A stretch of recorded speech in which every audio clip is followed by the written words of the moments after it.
Je ne suis pas psychiatre, mais comme toutes les personnes nées en Algérie, peut-être que je suis un peu fou, ce qui me qualifie peut-être pour dire ces quelques mots d'introduction. Dans Chronique des années de Brest, de Mohamed Lakhdar Amina, il y a Palme d'Or à Cannes en 1975, donc finalement, rétrospectivement, très peu de temps après la fin de la guerre, une anecdote de tournage réel. Un vieil homme revoit éberlué le retour des soldats, des canons militaires, des pieds noirs qui occupent le bistrot reconstruit, qui tapent la belote, l'anisette à la main, à l'ombre du drapeau bleu-blanc-rouge. Et ce pauvre homme court dans le village, il remonte chez lui, il remet toutes ces décorations, il redescend. Vous voyez, je vous l'avais dit, la France est revenue. Il n'était pas question qu'elle soit partie. Donc c'est pas une forme de déni, c'est aussi une autre façon de taper sur le système qui peut se faire. Et peut-être qu'il faut être un peu fou pour parler de la guerre d'Algérie, simplement parce que cette guerre a été pendant très très longtemps tue par tous ses protagonistes. C'est livre de Sam Brown, qui est un rescapé d'Auschwitz, et le titre disait « Personne ne m'aurait cru, alors je me suis tu ». C'est vrai que c'est difficile quand on a perdu. C'est que tous ont perdu. C'est le film de Bertrand Tavernier, La guerre sans nom. En 91, il avait retrouvé 30 ans après, 30 ans seulement, des jeunes parmi les près de 3 millions d'appelés ou rappelés qui avaient été mobilisés et qui racontent de manière assez émouvante comment ils n'ont jamais oublié, comment les tortures ou les sévices qu'ils ont infligés les hantent encore 30 ans après. On a vraiment une génération de jeunes gens détruits et ça laisse forcément des séquelles. Socrate, en posant la question, disait qu'il est sans doute préférable d'être torturé que tortionnaire. Peut-être que la personne torturée, malgré toutes les cruautés, continue de mener son combat pour ses idées, alors que le tortionnaire, lui... Certes, il pourrait demander pardon.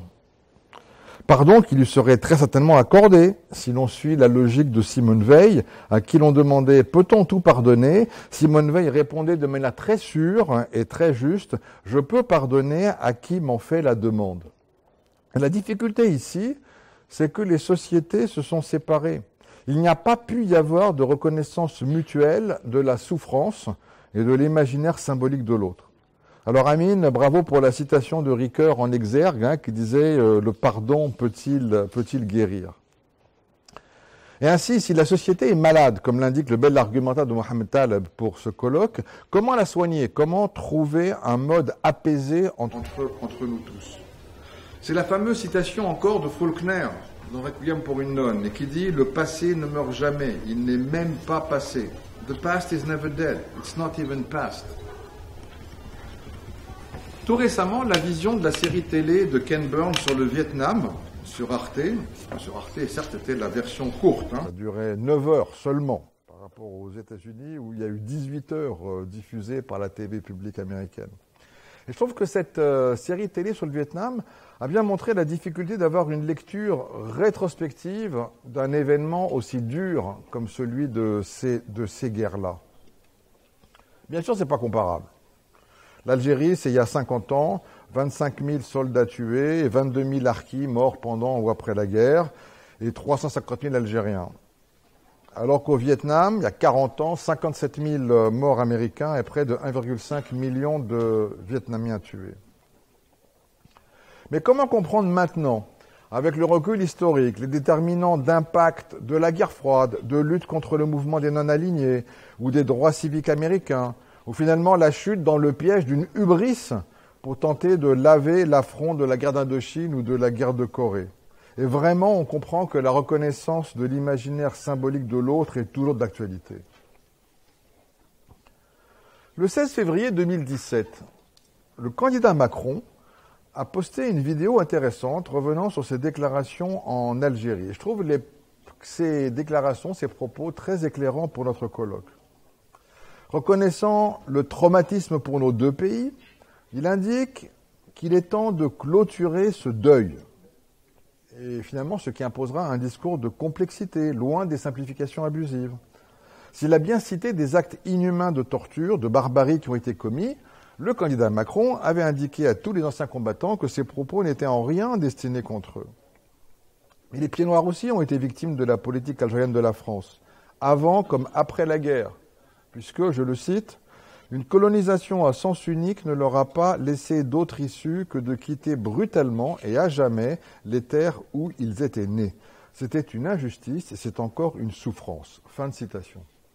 De même, les harkis ont été victimes de la trahison de l'État français après avoir été abandonnés. Dans cette séquence, il disait aussi qu'il est temps de laisser le passé passer, sans repentance, mais sans refouler aussi. Et je trouve que c'est une façon très moderne et adulte de voir les choses, et ça pourrait être le credo de notre colloque. Et il concluait.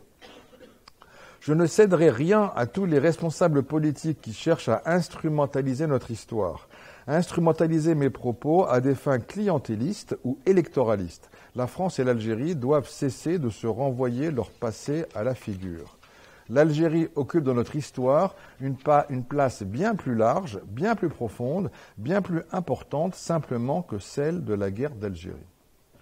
Et il terminait enfin sur la nécessité de construire une relation nouvelle qui n'enlève rien à la mémoire de chacun, qui reconnaît la mémoire et les blessures de chacun, qui reconnaît les douleurs de tous, mais qui, en les réconciliant, les dépasse pour regarder vers l'avant.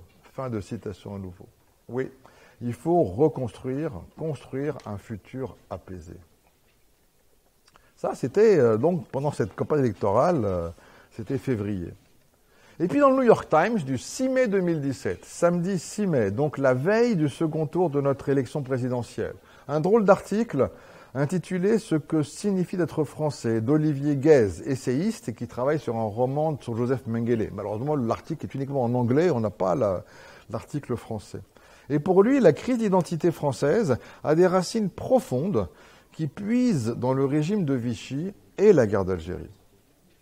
Vichy, la guerre d'Algérie, en aura-t-on donc jamais fini avec la repentance, avec les sales histoires et les sales guerres ? Pour lui, nous ne sommes pas vraiment remis de la défaite de 40 et de la collaboration qui s'en est suivie après la drôle de guerre. Bien sûr, la geste gaulienne, la mythologie de la résistance ont fait de nous des vainqueurs de la Seconde Guerre mondiale. Mais il n'empêche, ni l'Indochine, ni la guerre d'Algérie, ni le coup de Suez n'ont permis de restaurer l'Empire.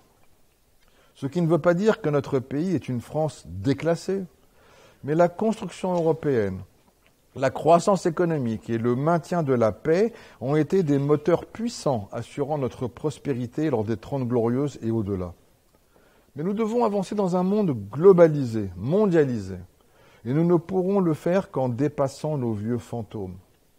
Oui, reconnaître que cette guerre sans nom a été cruelle pour tous, Français et Algériens et Pieds Noirs et Harkis, et nous empêche d'avancer sereinement. Dans l'inconscient et la psyché collective français, un Algérien, un Marocain ou un Tunisien, ce n'est pas tout à fait la même chose. Dépassons les préjugés et les stéréotypes. Lorsque j'étais lycéen, j'avais appris que l'Europe, c'était la France en grand. Aujourd'hui, c'est le monde qui est la France en grand. N'ayons pas peur de nous-mêmes ou de notre passé et avançons. Je trouve que ce colloque arrive à un moment de maturité de la société française. Bravo aux organisateurs pour leur clairvoyance, en ayant senti que le moment était enfin venu pour que les descendants de tous les acteurs puissent, par-delà le bien et le mal, dépasser les clivages et les incompréhensions et les non-dits d'un autre temps. Merci beaucoup de votre attention, je vous souhaite une très belle journée.